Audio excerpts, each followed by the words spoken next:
कैसे बनी राक्षसी होलिका एक पूजनीय देवी, चलिए जानते हैं।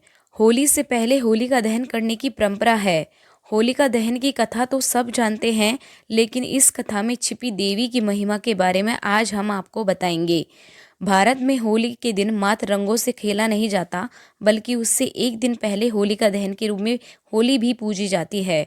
होलिका दहन से जुड़ी एक कथा काफ़ी प्रचलित है, जिसके अनुसार हिरण्यकश्यप की बहन होलिका ने भाई के साथ मिलकर प्रहलाद को मारने की कोशिश की थी, लेकिन प्रहलाद के बदले होलिका का ही दहन हो गया था। कथा से भारत का बच्चा बच्चा वाकिफ है, लेकिन आज हम आपको इस कथा में थोड़े आगे ले जाते हैं और ये बताएंगे कि होलिका जो एक राक्षसी थी, उसे देवी की उपाधि कैसे मिली और उसको पूजा जाने लगा।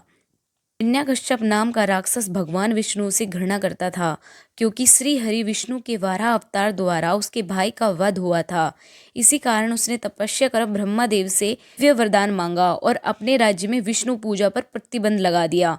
वह खुद को भगवान मानने लगा था। विष्णु पूजा करने वाले लोगों पर उसने बहुत अत्याचार किया। वहीं खुद हिरण्यकश्यप के पुत्र प्रहलाद भगवान विष्णु के परम भक्त थे। यह बात जब दुराचारी को पता चली तो उसने प्रहलाद को मारने के कई प्रयास किए। हर प्रयास में विफल होने के बाद जब हिरण्यकश्यप थक हार गया, तब उसने अपनी बहन होलिका का सहारा लिया और प्रहलाद को मारने की योजना बनाई। होलिका को वरदान था कि वह आग में नहीं जलेगी और इसी के बल पर प्रहलाद को चिता पर लेकर बैठ गई।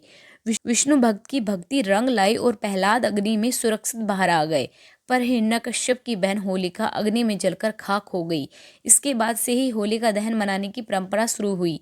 अब ये सवाल उठता है कि आखिर होलिका को देवी क्यों माना जाता है, जबकि होलिका एक राक्षसी थी और उसने अपने ही भतीजे को अहित करने की कोशिश की थी।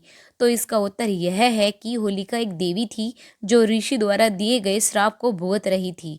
मृत्यु के कारण उस जन्म का श्राप पूर्ण हो गया और अग्नि में जलने के कारण वह शुद्ध हो गई। इसी कारण से होलिका को राक्षसी होने के बाद भी होलिका दहन वाले दिन देवी रूप में पूजा जाता है। माना जाता है होलिका दहन वाले दिन अग्नि में एक मुट्ठी चावल डालने से होलिका देवी की कृपा बनी रहती है और कोई भी आपका अहित नहीं कर पाता है। अग्नि के चक्कर लगाने से कष्ट मिट जाते हैं। तो इस तरह एक राक्षसी बनी होलिका देवी।